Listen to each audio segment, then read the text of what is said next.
تھوڑی دیر کے بعد رنبیر اپنے گھر کا رخ کر رہا تھا۔ اس کی نگاہوں کے سامنے شکنتلا کی مسکراہٹیں ناچ رہی تھیں۔ اگلے روز روپوتی گہری نیند سے بیدار ہوئی تو کامنی اس کے پاس بیٹھی ہوئی تھی۔ بہت دیر سوئی ہو تم؟ کامنی نے کہا۔ وہ کہاں ہے؟ روپوتی نے سوال کیا۔ رام ناتھ آیا تھا اور تمہیں سوتے دیکھ کر جہاز کے کپتان کے پاس چلا گیا۔ اب تو کوئی خطرہ نہیں ہمیں، روپوتی نے اٹھ کر بیٹھتے ہوئے کہا۔ نہیں، اب ہم بہت دور آ چکے ہیں، روپوتی نے کہا۔ میں اب بھی محسوس کر رہی ہوں کہ میں نے ایک بیانہ سپنا دیکھا ہے۔ مجھے یقین نہیں آتا کہ سومناتھ کے مندر میں ایسی باتیں ہو سکتی ہیں۔ کامنی نے جواب دیا۔ بھگوان کا شکر کرو کہ تم بچ کر آ گئی ہو، روپوتی نے کچھ دیر سوچنے کے بعد کہا۔ کامنی، میں ایک بات پوچھتی ہوں، جب تم مجھ سے آخری بات ملی تھی تو تمہاری باتوں سے معلوم ہوتا تھا کہ تم اپنے انجام سے بے خبر نہیں ہو۔ کیا پروہت نے تمہیں بتا دیا تھا کہ تمہارا وقت آ چکا ہے؟ ہاں، میرے اسرار پر اس نے مجھے بتا دیا تھا۔ اگر وہ نہ بتاتا تو بھی میرے لیے یہ سمجھنا مشکل نہ تھا کہ مندر میں میری زندگی ختم ہونے والی ہے۔ تمہیں اس نے یہ بھی بتا دیا تھا کہ تم سمندر میں پھینک دی جاؤ گی؟ نہیں، مجھے اس نے یہی بتایا تھا کہ میں مہادیو کے چرنوں میں جا رہی ہوں۔ اور تمہیں اس بات کا یقین تھا؟ نہیں، لیکن اپنے دل کو فریب دینے کے سوا میرے لیے اور کوئی چارہ نہ تھا، روپوتی نے کہا۔ کامنی، جب میں تمہاری صورت دیکھتی ہوں تو مجھے یقین نہیں آتا کہ کوئی سنگ دل سے سنگ دل انسان بھی تمہاری جان لے کر خوش ہو سکتا ہے۔ کامنی نے اپنا چہرہ دونوں ہاتھوں میں چھپا کر سسکیاں لیتے ہوئے کہا۔ روپوتی، پروہت کے پاپ چھپانے کے لیے میرا بلیدان ضروری تھا۔ کاش یہ لوگ مجھے نہ بچاتے۔ ان کے گناہوں کی گٹھڑی اٹھا کر میرے لیے زندگی ہر لمحہ موت سے بدتر ہوتی جا رہی ہے۔ کامنی پھوٹ پھوٹ کر رونے لگی۔ روپوتی نے اس کا سر اپنی گود میں لیتے ہوئے کہا۔ کامنی، میری نگاہ میں تم ایک دیوی ہو۔ دیوی؟ کامنی نے اپنے ہونٹوں پر ایک کرب انگیز مسکراہٹ لاتے ہوئے کہا۔ نہیں نہیں، میں دیوی نہیں ہوں۔ اگر میں دیوی ہوتی تو وہ رات جب اس نے میری آبرو پر ہاتھ ڈالا تھا میری زندگی کی آخری رات ہوتی۔ اس رات وہ بولی بالی لڑکی جو مہادیو کی پجارن بننا چاہتی تھی مر چکی تھی، اور وہ کامنی جسے مندر کے پجاریوں نے اگلی صبح دیکھا تھا، وہ ایک ایسی عورت تھی جو اپنے ہر پاپ کی قیمت وصول کرنا چاہتی تھی، جسے صرف اس امید نے زندہ رہنے پر آمادہ کر دیا تھا کہ وہ ہیروں اور موتیوں میں تولی جائے گی، اور راجے اور رانیاں اس کے سامنے ہاتھ باندھ کر کھڑے ہوں گے۔ کامنی، تم نے اپنی ایک بہن کو تباہی سے بچایا ہے۔ میں تمہارے احسان کا بدلہ نہیں چکا سکتی، کامنی نے کہا۔ میں نے تم پر کوئی احسان نہیں کیا، میں اس سے اپنا انتقام لینے گئی تھی۔ اگر رنبیر میرا ہاتھ نہ روکتا تو میرا خنجر اس کے سینے میں اتر چکا تھا۔ روپوتی، میں دنیا میں کسی کو منہ دکھانے کے قابل نہیں رہی۔ اب زندگی کا ہر لمحہ میرے لیے موت سے زیادہ بھیانک ہے۔ روپوتی نے اس کے سر پر ہاتھ پھیرتے ہوئے کہا۔ تم ہمارے ساتھ چلو گی؟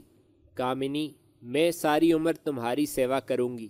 نہیں، میں تمہارے ساتھ نہیں چلوں گی، کامنی نے روپوتی کا ہاتھ جھٹک کر کہا۔ میرا راستہ تم سے الگ ہے، روپوتی نے پریشان ہو کر کہا۔ لیکن کہاں جانا چاہتی ہو تم؟ اس سوال کا جواب میں نے ابھی نہیں سوچا۔ باقی سارا دن کامنی بے حد مغموم رہی۔ شام کے قریب وہ روپوتی کے ساتھ سمندر کا منظر دیکھتی رہی۔ اس کے بعد وہ اپنے کمرے میں چلی گئی۔ رام ناتھ کافی دیر ان کے پاس بیٹھا باتیں کرتا رہا۔ روپوتی یہ محسوس کر رہی تھی کہ کامنی کی طبیعت رفتہ رفتہ سنبھل رہی ہے۔ رام ناتھ چلا گیا اور وہ تھوڑی دیر باتیں کرنے کے بعد سو گئیں۔ صبح کے وقت جب روپوتی کی آنکھ کھلی تو کامنی وہاں نہ تھی۔ اس نے سمجھا شاید باہر سمندر کا نظارہ کر رہی ہو۔ کچھ دیر انتظار کرنے کے بعد وہ اس کی تلاش میں نکلی، لیکن کامنی کا کہیں پتہ نہ چلا۔ سلمان کے پوچھنے پر دو ملاحوں نے بیان کیا، کافی رات گئے ہم نے اسے جہاز پر ٹہلتے دیکھا تھا۔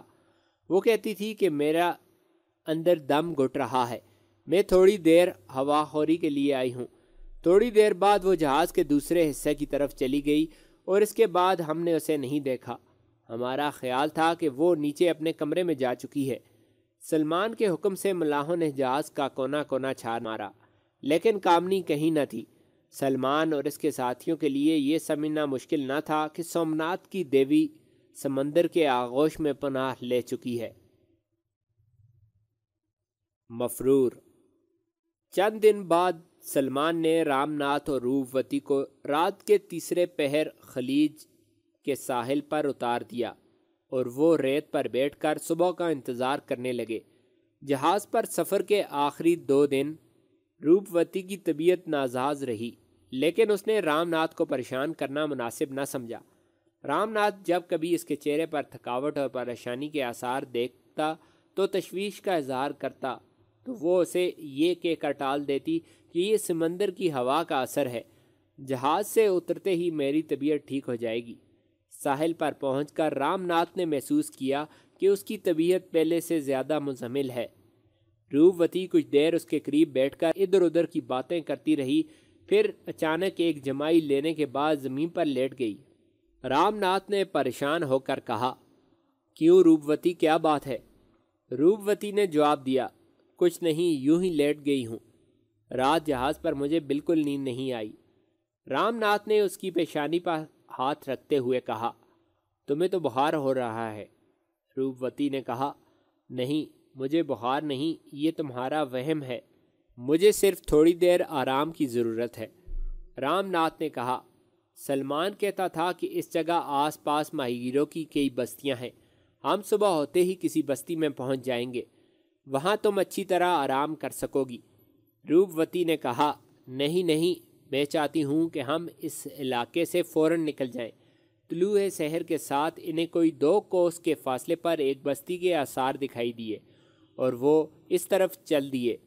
بستی سے کوئی 7 کوس کے فاصلے پر روپوتی زمین پر بیٹھ گئی اور اس نے کہا، مجھے ذرا دم لینے دو رام ناتھ، میں تھک گئی ہوں۔ رام ناتھ اس کے پاس بیٹھ گیا۔ روپوتی اپنے گلے سے موتیوں کی مالا اتارتے ہوئے کہنے لگی، رام ناتھ، اسے چھپا کر اپنے پاس رکھ لو، اسے پہن کر میرا بستی میں جانا ٹھیک نہیں۔ رام ناتھ نے روپوتی کے ہاتھ سے مالا لی اور قمیض کی اندرونی جیب میں رکھ لی۔ تھوڑی دیر بعد آرام کر کے وہ پھر اٹھ کر رام ناتھ کے ساتھ چل پڑی، لیکن بستی تک پہنچتے پہنچتے وہ بالکل نڈھال ہو چکی تھی۔ ماہی گیروں کی یہ بستی 50-60 جھونپڑیوں پر مشتمل تھی۔ بستی کا چودھری رام ناتھ کو اونچی ذات کا آدمی سمجھ کر اپنے گھر لے گیا۔ روپوتی باقی تمام دن اور اگلی رات بخار میں مبتلا رہی۔ رام ناتھ کو اس بستی کے ماہی گیروں کی زبانی معلوم ہوا کہ یہاں سے 8 کوس کے فاصلے پر ایک بہت بڑا قصبہ ہے اور وہاں بہت اچھے وید موجود ہیں۔ چنانچہ دوسرے دن اس نے بستی میں ٹھہرنے کی بجائے روپوتی کو وہاں لے جانے کا فیصلہ کیا۔ بستی کے چودھری نے 4 نوجوان بلائے اور وہ روپوتی کی کھاٹ اٹھا کر رام ناتھ کے ہمراہ چل دیے۔ دوپہر کے قریب یہ لوگ قصبہ میں پہنچ گئے۔ رام ناتھ سیدھا وہاں کے مشہور ترین طبیب کے پاس پہنچا۔ طبیب نے ان کے آرام کے لیے اپنے گھر کا ایک کمرہ خالی کر دیا۔ رام ناتھ کے پاس سونے کے جو چند سکے تھے وہ اس نے وید کو پیش کر دیے، لیکن 3 دن کے علاج کے بعد اسے محسوس ہونے لگا کہ روپوتی کی حالت بدستور خراب ہو رہی ہے۔ وہ پھر کسی اور طبیب کا پتہ لگانے کی غرض سے مقامی سردار کے پاس پہنچا تو اس نے بتایا کہ آج کل انل واڑہ کا شاہی وید مندہر آیا ہوا ہے، اگر تم وہاں پہنچ سکو تو مریضہ کی جان بچ سکتی ہے، لیکن اس سے علاج کرانا معمولی آدمی کا کام نہیں، وہ صرف سونے کی چمک دمک دیکھ کر بات کرتا ہے۔ رام ناتھ نے پہلی بار انل واڑہ کے راجا سے اپنے ذاتی تعلقات جتانے کی ضرورت محسوس کی اور اس نے سردار کے سامنے راجا کے ساتھ اپنی پہلی ملاقات کا واقعہ بیان کر دیا۔ سردار اس قدر مغلوب ہوا کہ اس نے روپوتی کو مندہر پہنچانے کے لیے اپنا خوبصورت رتھ اور بہترین بیل پیش کر دیے۔ اگلے دن رام ناتھ اور روپوتی رتھ پر سوار ہو کر مندہر روانہ ہو گئے۔ انل واڑہ کے شاہی طبیب منوراج کا آبائی گھر مندہر میں تھا اور وہ ہر دوسرے تیسرے مہینے چند دنوں کے لیے انل واڑہ سے مندہر آیا کرتا تھا۔ یہاں صرف چند امراء ایسے تھے جو اس سے علاج کرا سکتے تھے۔ دولت کی اس کے پاس کمی نہ تھی۔ راجا نے اسے ایک بہت بڑی جاگیر دے رکھی تھی، لیکن اس کے باوجود وہ پرلے درجے کا لالچی تھا۔ عوام میں اس کے متعلق یہ بات مشہور تھی کہ وہ مریض کی شکل دیکھتے ہی اس کی امارت یا غربت کا اندازہ کر لیتا ہے۔ مندھیر میں راجا کا چچا ٹھاکر رگھوناتھ اس کا سرپرست تھا اور وہ کسی بیماری کے بغیر بھی اسے طرح طرح کی دعائیں کھلایا کرتا تھا۔ ایک صبح منوراج بستر سے اٹھ کر پوجا پاٹ کی تیاری کر رہا تھا کہ اس کے نوکر نے اطلاع دی، ایک نوجوان آپ سے ملنے پر بضد ہے۔ منوراج نے پوچھا، کون ہے وہ؟ مہاراج، مجھے معلوم نہیں، وہ کوئی اجنبی ہے۔ تم جانتے ہو کہ اس وقت ہم کسی سے نہیں ملا کرتے۔ مہاراج، میں نے اسے بہت سمجھایا لیکن وہ کہتا ہے کہ میں آپ سے ملے بغیر نہیں جاؤں گا۔ اس نے پھوٹنے سے پہلے ہی دروازہ کھٹکھٹانا شروع کر دیا تھا۔ میں نے اسے یہ بھی سمجھایا کہ ہمارے مہاراج عام لوگوں کو منہ نہیں لگاتے، لیکن وہ کہتا ہے کہ میں منہ مانگی قیمت دینے کے لیے تیار ہوں۔ منوراج نے کہا، اچھا بلاؤ اسے۔ نوکر باہر نکل گیا اور تھوڑی دیر بعد ایک نوجوان کو لے کر آیا۔ یہ رام ناتھ تھا۔ منوراج کو اس کے چہرے پر امارت کی بجائے تھکاوٹ، پریشانی اور بے بسی کے آثار دکھائی دیے۔ رام ناتھ کے کپڑے بھی کافی میلے ہو چکے تھے۔ شاہی طبیب کے تن بدن میں آگ لگ گئی اور وہ رام ناتھ کی طرف توجہ دینے کی بجائے اپنے نوکر پر برس پڑا۔ تم بالکل گدھے ہو، میں نے تمہیں کیا کہا تھا؟ رام ناتھ نے کہا، مہاراج، میں بہت دور سے آپ کا نام سن کر آیا ہوں، جلدی کیجیے، میرے ساتھ چلیے۔ منوراج نے غصے سے کانپتے ہوئے کہا، جس سلو نے تمہیں میرے پاس بھیجا ہے وہ میرے نوکر سے بھی زیادہ بیوقوف ہوگا۔ رام ناتھ نے اپنے جیب میں ہاتھ ڈال کر موتیوں اور ہیروں کی مالا نکالی اور منوراج کو پیش کرتے ہوئے کہا، میں آپ کا مطلب نہیں سمجھا مہاراج، لیکن اگر آپ مجھے ایک بھکاری سمجھتے ہیں تو اسے ابھی اپنے پاس رکھ لیجئے۔ منوراج تھوڑی دیر کے لیے دم بہت رہ گیا، پھر مالا کو ایک سرے سے اوپر اٹھاتے ہوئے بولا، یہ تم نے کہاں سے لی ہے؟ یہ چوری کا مال نہیں مہاراج۔ منوراج نے نوکر کو ہاتھ سے اشارہ کیا اور وہ باہر نکل گیا۔ پھر وہ مالا کو اپنی ہتھیلی پر رکھ کر رام ناتھ کی طرف متوجہ ہوا۔ مریض کہاں ہے؟ مہاراج، وہ دھرم شالہ میں ہے۔ دھرم شالہ میں؟ جی ہاں، ہم آدھی رات کے بعد یہاں پہنچے تھے، اس لیے وہیں ٹھہرنا پڑا۔ آپ کو سیدھا میرے پاس آ جانا چاہیے تھا۔ مہاراج، لوگوں نے مجھے بتایا تھا کہ آپ صبح سے پہلے کسی سے نہیں ملتے۔ منوراج نے کہا، یہ پہلا موقع ہوگا کہ میں کسی کو دھرم شالہ میں دیکھنے جاؤں گا۔ تم فوراً واپس جاؤ اور دروازے پر میرا انتظار کرو، میں ابھی آتا ہوں۔ مہاراج، جلدی کیجیے، مریضہ کی حالت بہت خراب ہے۔ رام ناتھ یہ کہہ کر باہر نکل گیا اور منوراج دوبارہ مالا کو غور سے دیکھنے لگا۔ منوراج کی بیوی نے عقب کے دروازے سے جھانکتے ہوئے کہا، آپ کس سے باتیں کر رہے تھے؟ منوراج نے مڑ کر اس کی طرف دیکھا اور مالا کو ایک سرے سے پکڑ کر اس کی آنکھوں کے سامنے کرتے ہوئے بولا، یہ دیکھو۔ بیوی کی آنکھیں خوشی سے چمک اٹھیں اور اس نے جلدی سے آگے بڑھ کر مالا شوہر کے ہاتھ سے لے لی۔ منوراج نے کہا، اگر یہ نکلی نہیں تو اس کی قیمت کوئی راجہ ہی ادا کر سکتا ہے۔ آپ نے کہاں سے لی ہے؟ یہ مجھے ایک معمولی سا آدمی دے گیا ہے، وہ مجھے کسی کے علاج کے لیے بلانے آیا تھا۔ بیوی نے کہا، ہو سکتا ہے کوئی راجہ آپ کے پاس بھیس بدل کر آیا ہو۔ منوراج نے کہا، انلواڑہ سے ہیروں کا بہت بڑا تاجر ٹھاکر رگھوناتھ کی دلہن کے لیے زیورات لے کر آیا ہوا ہے، وہ مالا کو دیکھتے ہی اس کی قیمت بتا دے گا، تو پھر جلدی سے اس کے پاس جائیے۔ میں پہلے مریض کو دیکھاؤں، پھر اسے یہیں بلا لوں گا۔ لیکن بیوی ایسے معاملات میں انتظار کرنے کی قائل نہ تھی۔ جو ہی منوراج گھر سے نکلا، اس نے ایک نوکر کو بلایا اور اسے حکم دیا کہ فوراً ٹھاکر رگھوناتھ کے مہمان خانے سے انلواڑہ کے جوہری کو بلا لاؤ۔ ٹھاکر رگھوناتھ کا محل زیادہ دور نہ تھا۔ تھوڑی دیر میں نوکر جوہری کو لے آیا۔ منوراج کی بیوی نے ادھر ادھر کی باتوں کے بعد اس سے مالا دکھائی تو اس نے حیران ہو کر پوچھا، یہ مالا آپ کے ہاتھ کیسے آئی؟ کیوں، کیا بات ہے؟ منوراج کی بیوی نے پریشان ہو کر پوچھا، آپ کو معلوم نہیں کہ یہ مالا راجہ کی ہے؟ مہاراجہ کی؟ جی ہاں، یہ انہیں میں نے ہی بنا کر دی تھی۔ اس میں 2 ہیرے ایسے ہیں جو 10 سال سے میرے پاس تھے۔ مہاراجہ وید جی پر بہت مہربان معلوم ہوتے ہیں، لیکن وید جی نے مجھے کبھی نہیں بتایا کہ وہ اتنا بڑا انعام حاصل کر چکے ہیں۔ منوراج کی بیوی نے ہکلاتے ہوئے کہا، یہ مالا انہیں راجا نے نہیں بلکہ ایک اور آدمی نے دی ہے۔ وہ کون ہے؟ ہمیں معلوم نہیں۔ وہ ابھی انہیں کسی مریض کے علاج کے لیے بلانے آیا تھا۔ جوہری نے کہا، آپ کو یقین ہے کہ وہ چور نہیں تھا؟ میں نے تو اسے دیکھا بھی نہیں۔ تو پھر اچھی طرح سوچ لیجئے، کہیں وید جی کی بدنامی نہ ہو۔ منوراج کی بیوی نے کہا، شاید نوکر کو معلوم ہو کہ وہ کون تھا۔ ٹھہریے، میں اسے بلاتی ہوں۔ اور وہ دروازے کی طرف جا کر نوکر کو آواز دینے لگی۔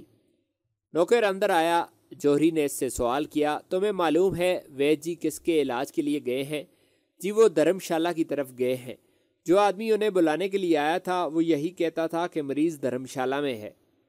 جوہری نے منوراج کی بیوی کی طرف متوجہ ہو کر کہا، وید جی مجھ پر بہت مہربان ہیں، لیکن میں راجا کا نمک کھاتا ہوں۔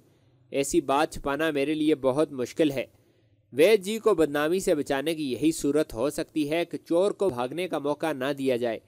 اگر آپ برا نہ مانیں تو میں ابھی ٹھاکر جی کے پاس جاتا ہوں۔ آپ کا فائدہ بھی اسی میں ہے۔ وہ آدمی جس نے مالا چورائی ہے کوئی معمولی چور نہیں ہوگا۔ آپ اپنے نوکر کو ابھی دھرم شالہ بھیج دیں تاکہ جب تک ٹھاکر جی کے سپاہی چور کو گرفتار کرنے کے لیے وہاں نہیں پہنچتے وہ اس کا خیال رکھے۔ منوراج کی بیوی نے ملتجی آواز میں کہا، آپ جانتے ہیں کہ ہم بے قصور ہیں۔ اب ہمیں بدنامی سے بچانا آپ کا کام ہے۔ جوہری نے جواب دیا، آپ فکر نہ کریں، مجھے یقین ہے کہ اگر چور پکڑا گیا تو مہاراجہ وید جی کو بڑے بڑے انعام کا مستحق قرار دیں گے۔ روپوتی کی نبض دیکھنے کے بعد منوراج نے رام ناتھ کی طرف متوجہ ہو کر پوچھا، یہ آپ کی بیوی ہیں؟ رام ناتھ نے جواب دیا، جی ہاں۔ اور روپوتی نے بستر پر لیٹے لیٹے رام ناتھ کے چہرے پر نظریں گاڑ دی۔ روپوتی کی بیماری کے متعلق چند باتیں پوچھنے کے بعد منوراج نے کہا، آپ کو فکر نہیں کرنی چاہیے، یہ بہت جلد ٹھیک ہو جائیں گی۔ میں چاہتا ہوں کہ ان کا علاج میرے گھر پر ہو، لیکن آج انہیں تکلیف دینا ٹھیک نہیں۔ میں ابھی جا کر نوکر کے ہاتھ دوا بھیجتا ہوں۔ اگر کل تک انہیں کچھ فائدہ ہو گیا تو میں انہیں اپنے گھر لے جاؤں گا۔ شام کو میں انہیں پھر دیکھنے آؤں گا۔ ممکن ہے میں دوپہر کے وقت بھی آ جاؤں۔ رام ناتھ نے التجا کی، ضرور آئیے، اب مجھے صرف آپ کا ہی آسرا ہے۔ آپ فکر نہ کریں، میں انہیں اپنی بیٹی سمجھتا ہوں۔ منوراج دھرم شالہ سے باہر نکلا تو اسے تھوڑی دور اپنا نوکر آتا ہوا دکھائی دیا۔ نوکر کے چہرے پر بدحواسی کے آثار دیکھ کر منوراج کا ماتھا ٹھنکا۔ وہ رک کر انتظار کرنے لگا۔ نوکر اس کے قریب پہنچا۔ منوراج نے پریشانی کی وجہ پوچھی تو اس نے مالا کے بارے میں انل وڑا کے جوہری کی معلومات بیان کر دیں۔ تھوڑی دیر کے لیے منوراج کے پاؤں تلے سے زمین نکل گئی۔ بالآخر اس نے کہا، ہم دروازے پر سپاہیوں کا انتظار کرتے ہیں۔ مجھے یقین ہے کہ وہ اپنی بیوی کو چھوڑ کر نہیں جا سکتا۔ مجھے یہ بھی یقین ہے کہ وہ چور نہیں، لیکن وہ مالا اگر راجا کی ہے تو ہماری بھلائی اسی میں ہے کہ ہم کسی بات میں دخل نہ دیں۔ منوراج کو دھرم شالہ کے دروازے پر کھڑا دیکھ کر بہت سے آدمی جمع ہو گئے۔ یہ بات اس کے لیے بہت پریشان کن تھی۔ تھوڑی دیر بعد ٹھاکر کے سپاہی نظر آئے تو وہ اطمینان کا سانس لیتے ہوئے آگے بڑھا اور سپاہیوں کے افسر سے کہنے لگا، دیکھو، اول تو وہ مجھے چور معلوم نہیں ہوتا۔ اگر وہ چور ہے بھی تو میں نہیں چاہتا کہ سارے شہر میں یہ بات مشہور ہو جائے کہ میں ایک چور کی بیوی کے علاج کے لیے دھرم شالہ میں آیا تھا۔ ٹھاکر جی بھی میری بدنامی پسند نہیں کریں گے، اس لیے یہ بہتر ہوگا کہ میں اسے کسی بہانے سے باہر لے آؤں اور جب ہم گلی میں پہنچیں تو آپ اسے گرفتار کر لیں۔ سپاہیوں کے افسر نے اس تجویز سے اتفاق کیا اور منوراج دھرم شالہ کے اندر چلا گیا۔ جب وہ رام ناتھ کے کمرے میں داخل ہوا تو رام ناتھ روپوتی کا سر دبا رہا تھا۔ اس نے ہاتھ باندھتے ہوئے کہا، آپ واپس آ گئے مہاراج؟ ہاں، آپ میرے ساتھ چلیں۔ دعا کے استعمال کے بارے میں آپ کو بہت سی باتیں سمجھانی ہیں۔ رام ناتھ نے قدرے پریشان ہو کر روپوتی کی طرف دیکھا۔ روپوتی نے نحیف آواز میں کہا، جائیے، میری فکر نہ کیجیے۔ رام ناتھ منوراج کے ساتھ دھرم شالہ سے باہر آ گیا۔ جب یہ دونوں ایک کھلے میدان سے گزر کر تنگ گلی میں داخل ہوئے تو ٹھاکر کے سپاہیوں نے اچانک رام ناتھ کو گھیرے میں لے لیا۔ رام ناتھ تھوڑی دیر چیخیں چلانے اور قوت آزمائی کرنے کے بعد 8-10 آدمیوں کی گرفت میں بے بس ہو کر رہ گیا۔ منوراج اتنی دیر میں 30-40 قدم آگے جا چکا تھا۔ رام ناتھ چلا رہا تھا، مجھے چھوڑ دو، بھگوان کے لیے مجھے چھوڑ دو، میں راجا کا دوست ہوں، اور سپاہی کہکہے لگا رہے تھے۔ تھوڑی دیر بعد رام ناتھ ایک عالی شان محل کے کشادہ کمرے میں ٹھاکر رگھوناتھ کے سامنے کھڑا تھا۔ منوراج اور انل واڑہ کا جوہری ٹھاکر کے دائیں بائیں کرسیوں پر رونق افروز تھے۔ فوج کے چند سپاہی اور افسر رام ناتھ کے ارد گرد کھڑے تھے۔ رگھوناتھ نے رام ناتھ کو مالا دکھاتے ہوئے کہا، یہ مالا تم نے کہاں سے لی ہے؟ رام ناتھ نے جواب دیا، مہاراج یہ مجھے مہاراجا نے دی تھی۔ ہمارے مہاراجا نے؟ جی ہاں۔ کب؟ مہاراج اس سوال کا جواب آپ مہاراجا سے پوچھ لیتے تو آپ کے سپاہیوں کو مجھے گرفتار کرنے کی ضرورت پیش نہ آتی۔ یہ مالا مجھے مہاراجا نے اس دن دی تھی جب وہ جنگل میں شیر کا شکار کھیل رہے تھے اور میں نے انہیں موت کے منہ سے نکالا تھا۔ انہوں نے مجھے اپنا ہاتھی بھی دیا تھا۔ رگھوناتھ اچانک اٹھ کر کھڑا ہو گیا۔ فوج کا افسر جو رام ناتھ کے پیچھے کھڑا تھا آگے بڑھا اور اس نے غور سے رام ناتھ کی طرف دیکھتے ہوئے کہا، مہاراج میں شکار میں مہاراجا کے ساتھ تھا، یہ وہی ہیں، اگر میں انہیں پہلے دیکھ لیتا تو سپاہی ایسی غلطی نہ کرتے۔ رگھوناتھ نے پریشانی کی حالت میں جوہری اور منوراج کی طرف دیکھا اور پھر اچانک آگے بڑھ کر مالا رام ناتھ کے گلے میں ڈال دی۔ منوراج اور جوہری بدحواسی کی حالت میں کھڑے ایک دوسرے کی طرف دیکھنے لگے۔ رام ناتھ نے مالا اتارتے ہوئے کہا، نہیں مہاراج، میں یہ مالا وید جی کو دے چکا ہوں اور دی ہوئی چیز واپس نہیں لی جاتی۔ آپ اگر مجھ پر کوئی احسان کرنا چاہتے ہیں تو وید جی سے کہیے کہ وہ مریضہ کی جان بچانے کی کوشش کریں۔ مریضہ تمہاری بیوی ہے؟ جی ہاں، وہ میری بیوی ہے۔ رگھوناتھ نے کہا، اب تم دھرم شالہ میں نہیں ٹھہر سکتے، آج سے تم میرے مہمان ہو۔ میرے آدمی تمہارے ہمراہ جا کر تمہاری بیوی کو یہاں اٹھا لائیں گے اور وید جی اس کے علاج کے لیے یہیں ٹھہریں گے۔ مالا اپنے پاس رکھو، ہم وید جی کو اس کی قیمت ادا کریں گے۔ منوراج اپنا کھسیانہ پن چھپانے کی کوشش کرتے ہوئے آگے بڑھا اور اس نے گھٹی ہوئی آواز میں کہا، مہاراج میں ان سے معافی مانگتا ہوں، بھگوان جانتا ہے میری خواہش یہی تھی کہ جب ان کی بیوی تندرست ہو جائے تو یہ مالا انہیں واپس کر دوں۔ مجھے صرف یہ ڈر تھا کہ یہ اتنی قیمتی چیز کہیں کھو نہ بیٹھیں۔ سیٹھ جی کی غلطی کے باعث انہیں پریشانی کا سامنا کرنا پڑا۔ جوہری نے ہاتھ باندھتے ہوئے کہا، مہاراج مجھے معلوم نہ تھا کہ یہ مالا انہیں مہاراج نے خود دی ہے۔ رام ناتھ نے مالا منوراج کو پیش کرتے ہوئے کہا، نہیں مہاراج، مالا اب آپ کی ہے، میں ان کی جان بچانے کے بدلے دنیا کے تمام خزانے آپ کے قدموں میں ڈھیر کر سکتا ہوں، مجھے زیادہ نادم نہ کیجیے۔ منوراج نے یہ کہتے ہوئے مالا رام ناتھ کے ہاتھ سے لے کر زبردستی اس کے گلے میں ڈال دی۔ ٹھاکر رگھوناتھ کے 4 نوکر رام ناتھ کے ساتھ دھرمشالہ کی طرف گئے اور تھوڑی دیر بعد روپوتی کو پالکی میں بٹھا کر اس کے محل میں لے آئے۔ رگھوناتھ نے اپنے وسیع محل کا ایک حصہ رام ناتھ کے سپرد کر دیا۔ روپوتی قریباً 1 ہفتہ زندگی اور موت کے درمیان لٹکتی رہی۔ شہر کے معزز گرانوں کی عورتیں محض ٹھاکر کو خوش کرنے کے لیے روپوتی کی تیمارداری کے لیے آیا کرتی تھیں۔ رام ناتھ نے احتیاط کے طور پر روپوتی کا نام بدل کر ساوتری رکھ دیا تھا، لیکن اس کے باوجود عورتوں کی آمد و رفت کے باعث وہ ہر اس بات سے فکر مند رہتا کہ اگر کسی نے روپوتی کو پہچان لیا تو کیا ہوگا۔ دوسرے ہفتے روپوتی کا بخار اتر گیا، لیکن وہ اس قدر لاغر ہو چکی تھی کہ اس کی صورت پہچاننا بھی مشکل تھا۔ ٹھاکر کی 2 نوکرانیاں روپوتی کی خدمت پر مامور تھیں۔ تیسرے ہفتے روپوتی نوکرانی کا سہارا لے کر چند قدم چلنے پھرنے کے قابل ہو چکی تھی۔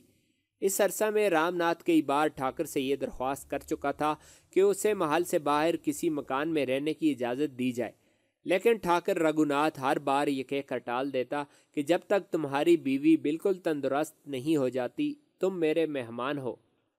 محل کے نوکروں کی زبانی رام ناتھ کو یہ بات معلوم ہو چکی تھی کہ ٹھاکر کی شادی ہونے والی ہے اور دور دراز سے سینکڑوں مہمان اس تقریب میں حصہ لینے کے لیے جمع ہوں گے۔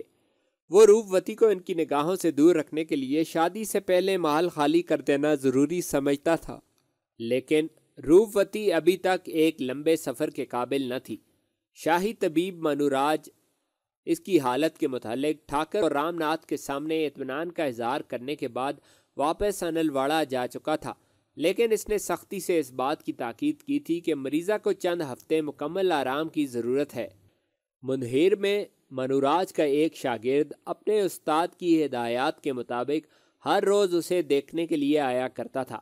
ایک دن اس نے ٹھاکر کی خدمت میں حاضر ہو کر کہا، مہاراج، میری بیوی اب بالکل ٹھیک ہے اور میں آپ کے احسان کا بدلہ عمر بھر نہیں دے سکوں گا، لیکن میں ایک بار پھر آپ کی خدمت میں یہ درخواست لے کر آیا ہوں کہ مجھے محل سے باہر کسی مکان میں رہنے کی اجازت دی جائے۔ اگلے ہفتے آپ کے سینکڑوں مہمان اس محل میں جمع ہوں گے۔ میں نے شہر میں ایک مکان کا بندوبست کر لیا ہے، اس لیے آپ مجھے اپنی خوشی سے وہاں رہنے کی اجازت دے دیں۔ رگھوناتھ نے جواب دیا، تمہیں معلوم ہونا چاہیے کہ مجھے کوئی مہمان تم سے زیادہ عزیز نہیں ہوگا، پھر بھی میں تمہاری مرضی کے خلاف تمہیں یہاں ٹھہرانے کی کوشش نہیں کروں گا، لیکن میں تمہیں کسی معمولی مکان میں رہنے کی اجازت نہیں دے سکتا۔ شہر کی دوسری طرف میرا ایک مکان خالی پڑا ہے۔ اگر تمہارا یہ خیال ہے کہ میری شادی کے موقع پر اس محل میں مہمانوں کی بھیڑ تمہیں پریشان کرے گی تو تم وہاں چلے جاؤ۔ میں نے راجا کو بھی تمہارے متعلق اطلاع بھیج دی ہے اور مجھے یقین ہے کہ جب وہ میری شادی پر یہاں آئیں گے تو سب سے پہلے تمہارے متعلق پوچھیں گے۔ وہ انلواڑہ سے کنٹھ کوٹ چلے گئے ہیں، ورنہ اب تک تمہارے پاس ان کا ایلچی آ چکا ہوتا۔ اگلے دن رام ناتھ اور روپوتی محل چھوڑ کر رگھوناتھ کی ایک پرانی حویلی میں چلے گئے۔ رگھوناتھ کے نوکر یہاں بھی ان کی خدمت کے لیے موجود تھے۔ محل سے ایک عمر رسیدہ خادمہ بھی جسے روپوتی کے ساتھ بہت انس ہو چکا تھا اس کے ساتھ آئی تھی۔ اس حویلی کے پاس ہی ایک اور عالیشان مکان تھا۔ رام ناتھ اور روپوتی کو نوکروں کی زبانی معلوم ہوا کہ یہ مکان اس شخص کا ہے جس کی لڑکی سے ٹھاکر رگھوناتھ کی شادی ہونے والی ہے اور اسے حال ہی میں اس علاقے میں جاگیر ملی ہے۔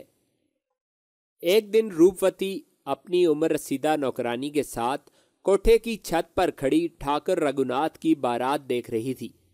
راجا ٹھاکر اور شاہی گھرانے کے چند اور افراد ہاتھیوں پر اور ان کے پیچھے بڑے بڑے سردار عہدیدار گھوڑوں پر سوار تھے۔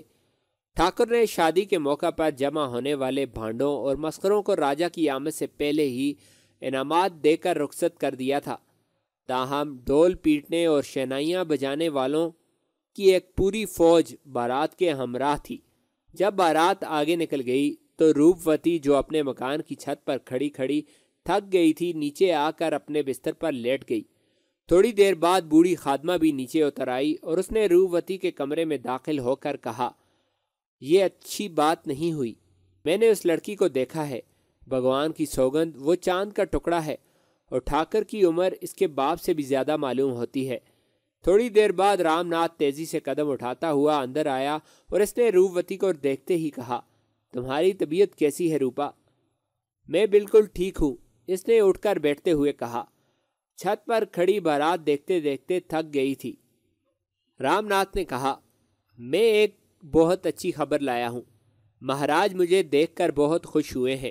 ابھی تھوڑی دیر بعد جب بارات واپس چلی جائے گی تو ٹھاکر کے محل میں ان کا دربار لگے گا اور جس شخص کو سب سے پہلے دربار میں حاضر ہونے کا حکم دیا جائے گا وہ میں ہوں۔ میں ذرا دیر سے آؤں تو گھبرا نہ جانا۔ روپوتی نے کہا، رام ناتھ مجھے ڈر لگتا ہے، بہتر ہے کہ ہم یہاں سے فوراً چلے جائیں۔ اب میں سفر کر سکتی ہوں۔ رام ناتھ نے کہا، تم فکر نہ کرو روپوتی، اب میں راجا بھیم دیو کی پناہ میں ہوں۔ اب اگر پروہت بھی یہاں آ جائے تو وہ اپنی رسوائی کے خوف سے تمہارے متعلق زبان نہیں کھول سکے گا۔ روپوتی نے خوفزدہ ہو کر کہا، تو تمہارا مطلب ہے کہ ہم یہیں رہیں گے؟